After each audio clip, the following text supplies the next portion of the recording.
Everyone tells you to speak up, advocate for yourself, make your voice heard, use your words. And you have watched your whole life as the people who followed that advice talked themselves into corners, explained themselves into weakness, and performed their way into rooms they could not sustain. Meanwhile, the quiet ones, the ones who said almost nothing, who watched everything, who gave away nothing, they are still standing. They always are. This is not an accident. This is not personality.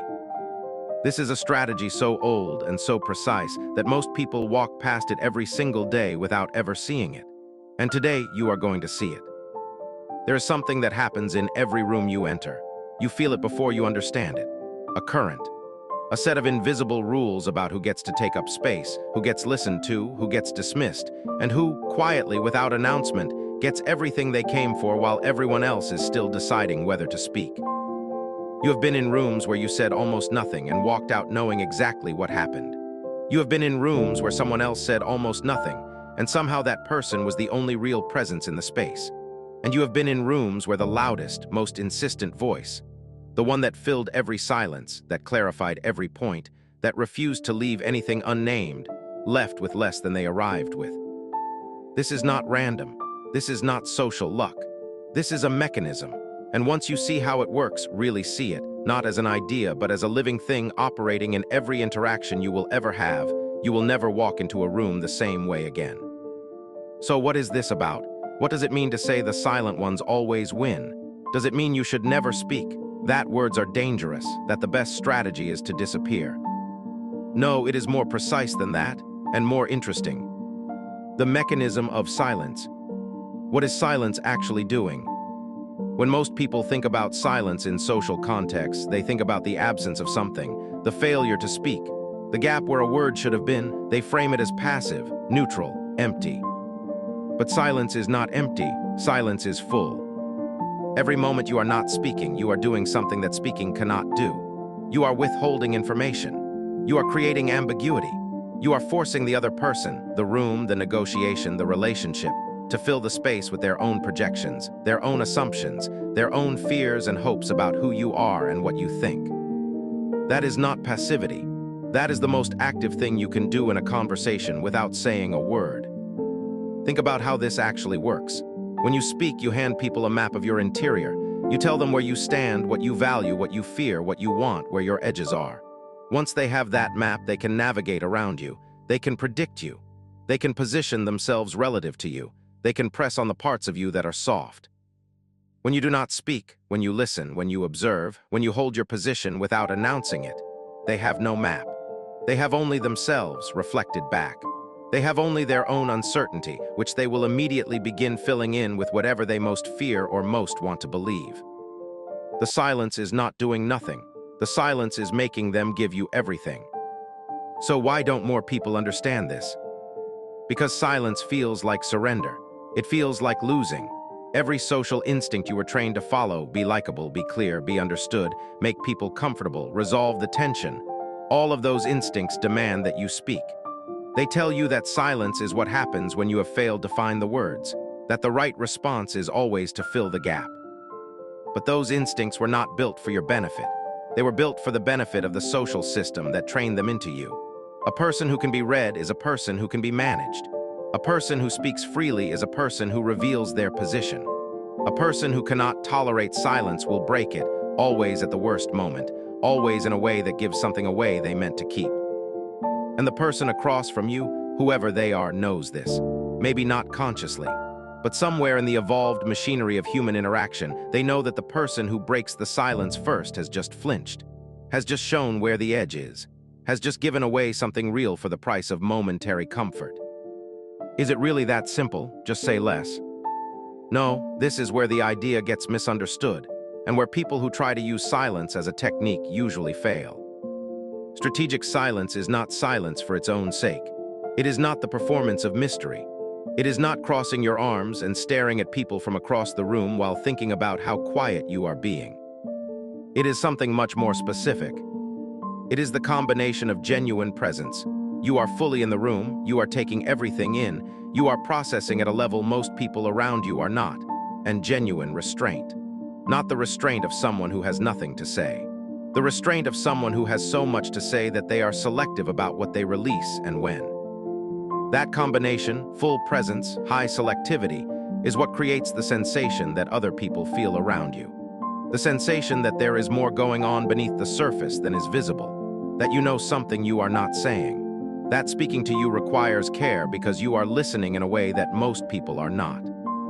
That sensation is not manufactured. You cannot fake it. It is only produced by actually being that person, someone who observes deeply, thinks before they speak, and values precision over volume. Which means the first thing silence teaches is not social strategy. It is attention. The kind of attention that most people have traded away for the comfort of constant expression. Why loud people lose? What is the cost of speaking too much?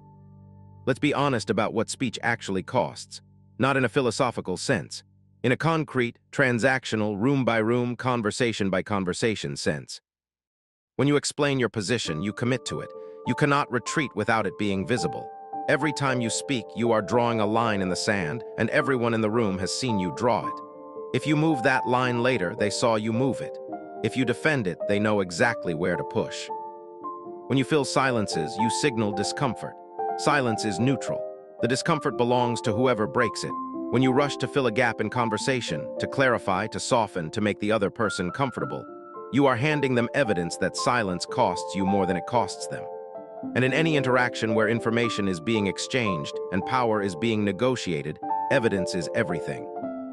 When you over-explain, you undermine your own credibility. This is the part that almost no one understands until they have watched it happen from the outside.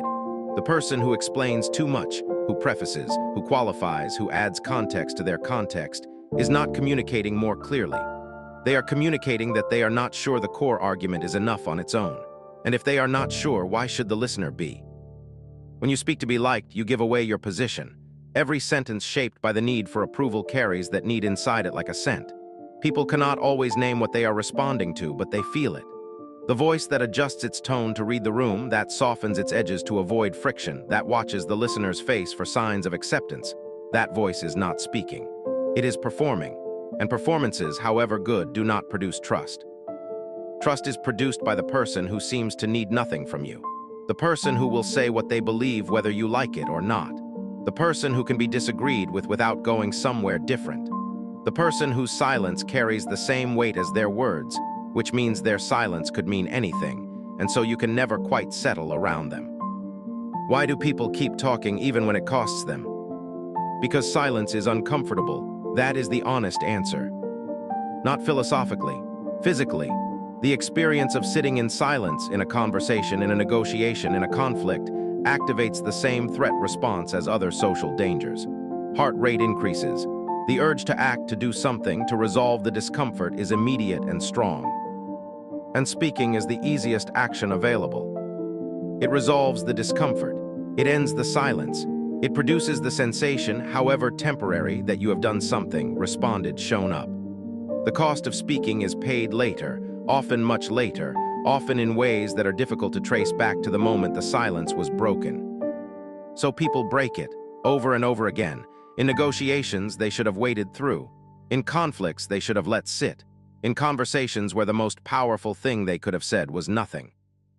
And the cost accumulates, not in a single catastrophic moment, but slowly, reliably, across years of interactions. The person who cannot tolerate silence leaks information constantly. They explain when they should be quiet. They defend when they should let the accusation hang. They fill the pause when the pause was doing all the work. The person who can sit in silence, who has worked through the discomfort until it no longer produces panic, who can let the other person move first, who can hold a position without announcing it, that person is operating at a different level. Not a superior level in any moral sense, a more effective level, one that produces better outcomes more often over longer periods. The ancient pattern. Has this always been true? The pattern is old as any record we have of human interaction. In every culture that built a record of power and its mechanics, Sun Tzu's China, Machiavelli's Florence, the Ottoman court, the Venetian trading houses, the indigenous councils of North America, the Roman Senate, the same observation surfaces. Not as advice, as observation, as a thing that was simply noticed to be true. The people who endure are rarely the loudest. The people who accumulate real power, not the temporary power of the room, but the kind that compounds over years and decades, are almost always the ones who gave away the least, who watched the most, who allowed other people to fill the silence with their ambitions and their fears and their strategies, and then used what they heard. Sun Tzu did not write about silence as a philosophy. He wrote about it as a military fact. The army that cannot be read cannot be defeated by the same means as the army that can.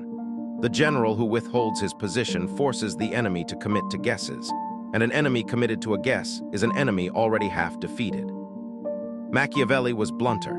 The advice is essentially, the less people know about your actual intentions, the safer you are. Not because deception is good, but because clarity is a vulnerability. In any environment where resources are limited and others are competing for them, the person who is fully legible has given everyone else a structural advantage.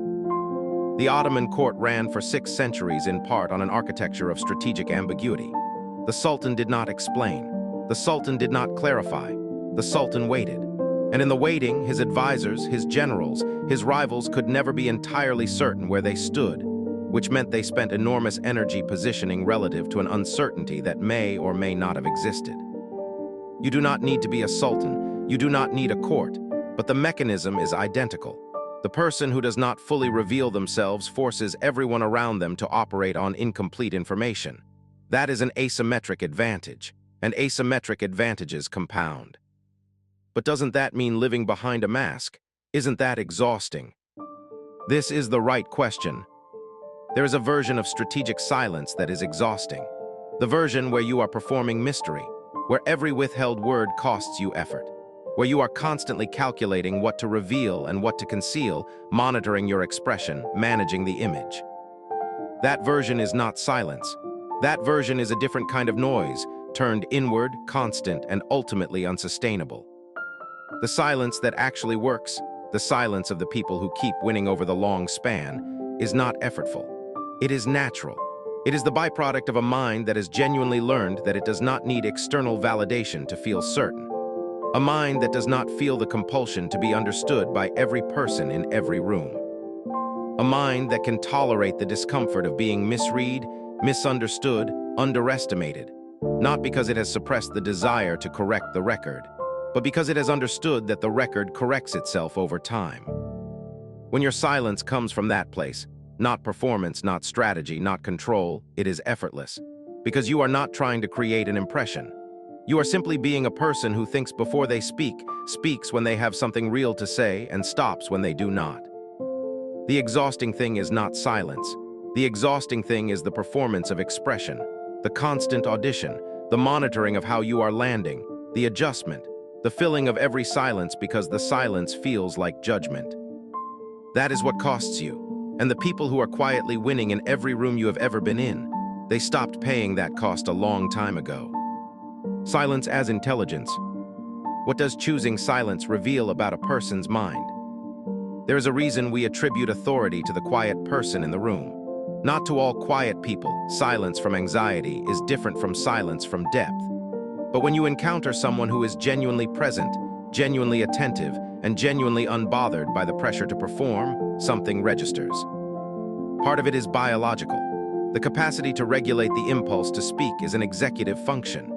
It requires the same neural machinery as delayed gratification, long-term planning, and emotional regulation. People who can do it well tend to be people whose minds are operating at a different tempo, slower in the sense of more measured, not slower in the sense of less capable. This is why, in studies of social perception, verbal restraint consistently correlates with higher attributed status. It is not the content of what is said, it is the economy of it. The person who says 3 precise things in an hour is heard differently than the person who says 40 imprecise things. Not because fewer words are automatically better, because the gap between knowing when to speak and knowing what to say narrows the more internally developed you are. When you choose silence, you are making a claim. Not verbally, that would defeat the point. But in the room, in the dynamic, in the perception of everyone around you, you are saying, I have filtered this. I have waited. I have decided it is not yet time, or not yet right, or not yet necessary.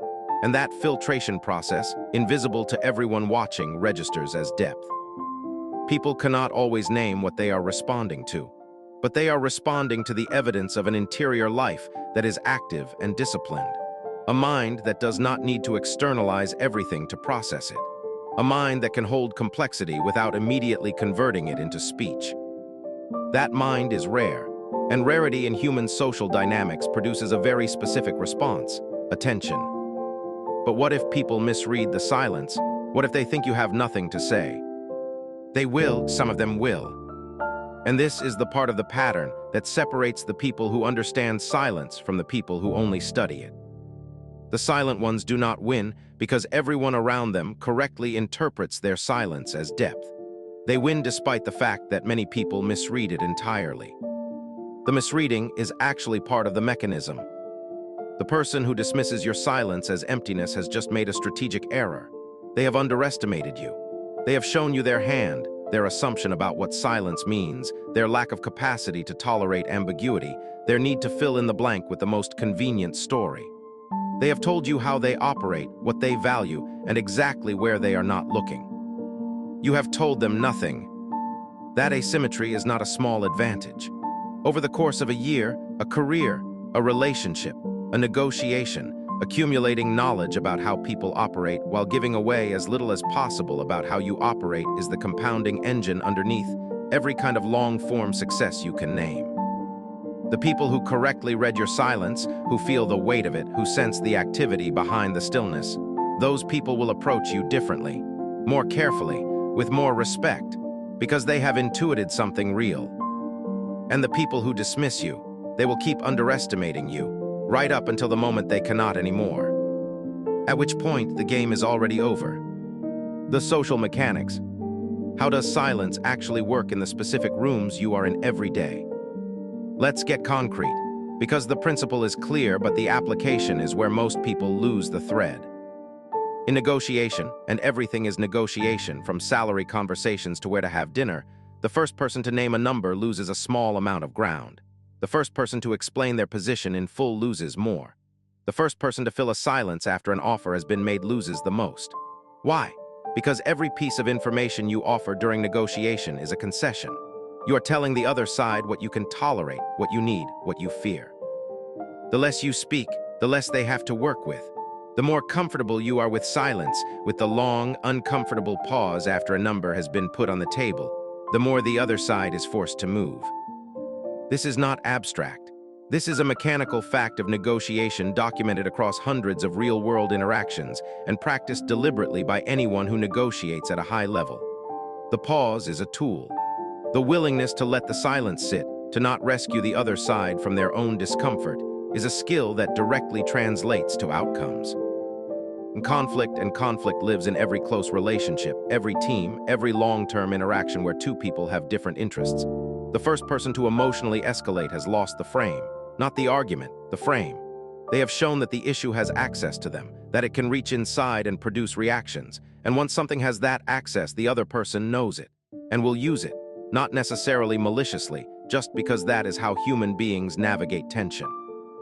They apply pressure where there is give. The person who responds to conflict with stillness, who hears the accusation, the anger, the provocative statement, and does not immediately match its energy, takes the frame.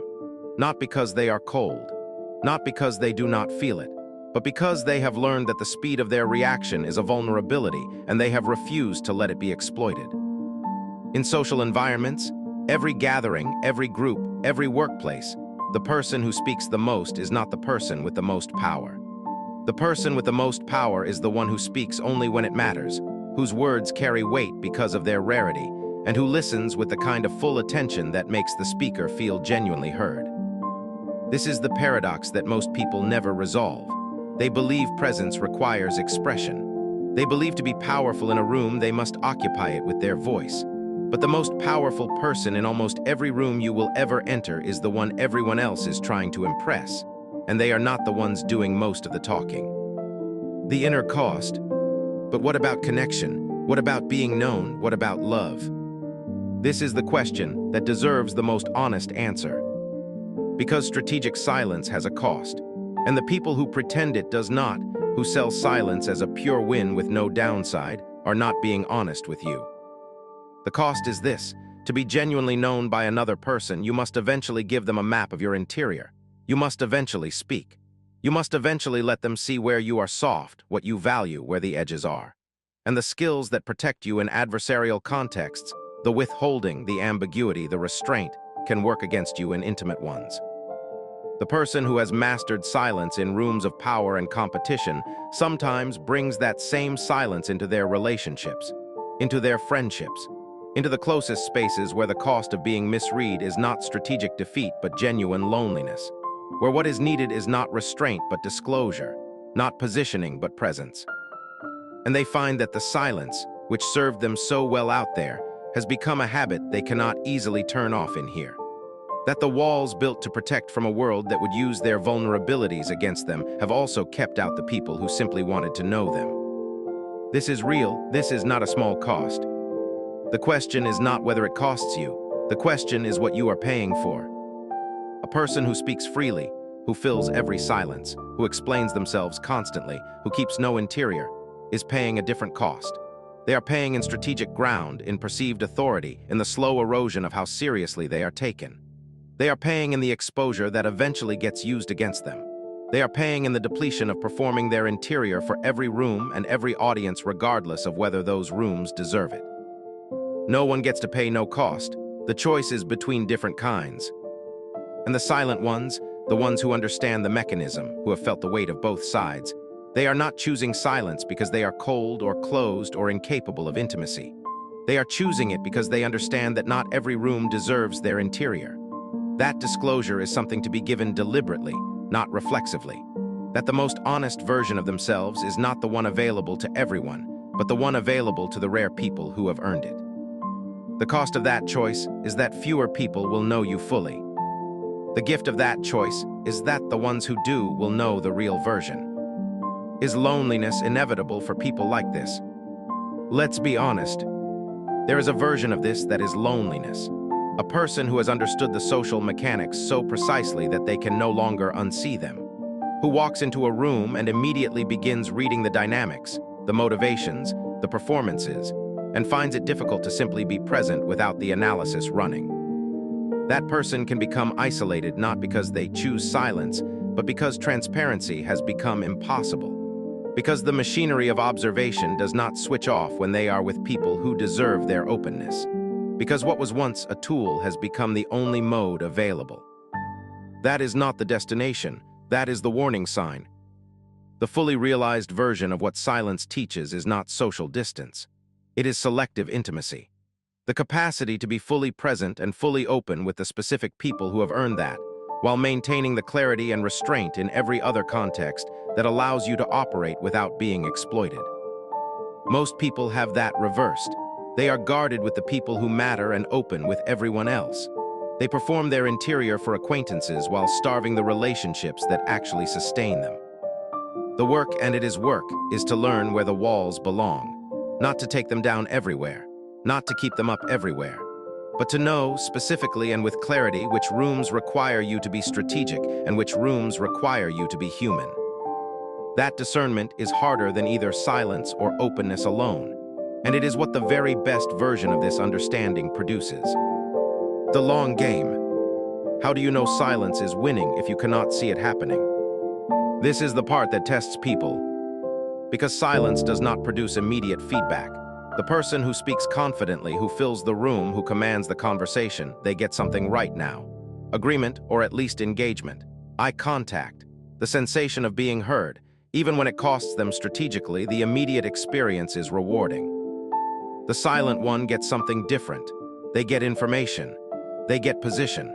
They get the long-term compounding of being consistently underestimated by the people they are outmaneuvering and consistently respected by the people worth impressing. But the feedback loop is long, and long feedback loops are difficult for human beings to sustain. We are built for immediate return. The behavior that produces reward in the next 10 minutes is reinforced. The behavior that produces reward over the next 10 years requires a kind of faith in the mechanism that is genuinely difficult to maintain when you are in the room, feeling the discomfort of the unbroken silence, watching the other person collect the immediate social rewards of their performance. So how do you sustain it? You do not sustain it by waiting for proof. You sustain it by understanding the mechanism well enough that the proof is not necessary for the behavior. You know that the person who just filled the silence handed you information they did not need to give. You know at the moment it happens. You do not need to wait to see what you do with that information to know that you have it, and they do not know you do. You know that the explanation that just arrived, the one not asked for, the one pre-defensive before anyone had made an accusation, has shown you exactly where their anxiety lives. You do not need the years-long outcome to validate what that disclosure meant in the moment. The feedback loop of silence is actually much shorter than it appears. It is not that you have to wait 10 years to see the result. It is that the result is not a visible event.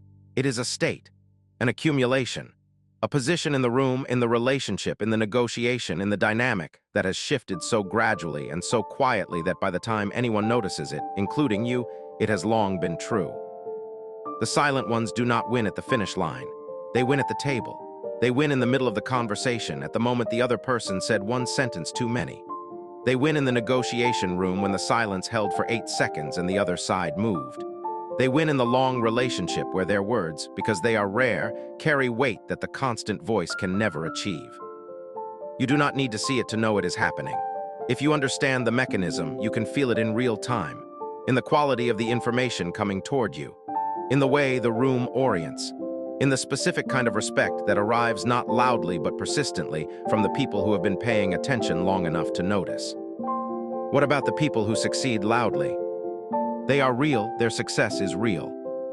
The world is not purely governed by silence. There are rooms where the performer wins, contexts where visibility and volume are genuine advantages, political stages, sales floors, certain creative industries where the ability to generate energy and enthusiasm in others is the primary valuable skill. The argument is not that silence wins everywhere. The argument is that silence wins consistently in the spaces where power actually accumulates and compounds. In the boardroom, not the stage. In the long negotiation, not the short pitch. In the relationship that lasts decades, not the party where you were briefly memorable. And even in the context where the performer seems to be winning, look at what is actually being won. Attention, affection, immediate social reward. These are not nothing, but they are also not the same as position, not the same as leverage, not the same as the kind of trust that produces real access to resources, to decision makers, to the inner circles where the decisions that actually shape outcomes are being made. Those inner circles are quiet, almost always, because the people in them have learned, through experience or through temperament, that the information they hold is valuable precisely because it is not universally distributed. That speaking less to the outside world is part of how the inside world maintains its advantage. You will notice this if you pay attention. The people who know the most, who hold the most, who have access to the most, they are almost never the ones doing the most talking in the rooms where you encounter them. What silence attracts? Who does this actually bring toward you? Because here is the thing that the surface version of this idea misses entirely. Strategic silence is not just about defense. It is not just about not giving things away. There is a magnetic quality to genuine stillness that most people underestimate until they have experienced it from the outside. Think about the people in your life who have had the most lasting impact on you, the ones whose words, when they arrived, stayed, the ones whose presence changed the quality of a room without doing anything visible, the ones you found yourself wanting to impress not because they demanded it, but because their attention felt valuable, felt earned, felt like it meant something. Almost all of them will share this quality, the quality of not needing anything from you, of being entirely present without being hungry, of having something happening internally that their external surface only partially reveals. That quality draws specific kinds of people, not the ones looking for an audience, not the ones who want to perform their interior for someone who will perform theirs back. Those people are looking for mirrors, and a person who gives little back is not a useful mirror. What the silent ones attract are the people looking for something real, the people who are tired of the performance, who have done enough of it themselves to recognize, immediately and with enormous relief, when they have walked into a room with someone who is not performing at all. Those people, and they are rare, will find you, not because you advertised yourself, because the absence of performance is itself a signal, one that only certain people are calibrated to receive. And when those people find you, what becomes possible is a quality of connection that the performer never experiences. Not because you said more or revealed more or closed the distance faster, but because what you revealed when you revealed it was the real thing, without the layer of management around it, without monitoring how it landed. The connection that becomes possible with someone who is genuinely present, who has done the work of knowing themselves well enough that their presence requires no maintenance, is different in kind, not just in degree, from the connection available through performance. It is the specific experience of being actually known, not your performance, not your managed version, the thing underneath. And for the person who has spent years performing their interior for people who never deserved it, who has spent years explaining themselves to audiences that could not understand, who has spent years breaking silences they should have held. That experience of finally being actually known is everything. Outro plus elevation. You have always known this. Maybe not in this exact form, maybe not with these words, but somewhere in the way you have always felt slightly outside the rooms you were in, observing, cataloging, noticing what the room was not noticing. You have always known that silence was not your weakness. You have known it in the moments when the loudest person talked themselves out of something they deserved, when the most visible person made themselves the most vulnerable through visibility, when the performance that was supposed to win the room instead revealed exactly where the performer was hollow. You have watched it your whole life. You have felt it your whole life. That underneath the noise, underneath the performance, underneath the constant pressure to be legible and expressive and visible and understood, there is a different way of operating, quieter, less immediately rewarded, requiring a patience most people cannot sustain, and producing something that the noise never could. Not everyone will see it. Not everyone is meant to. The misreading is part of the mechanism, and by now you understand why.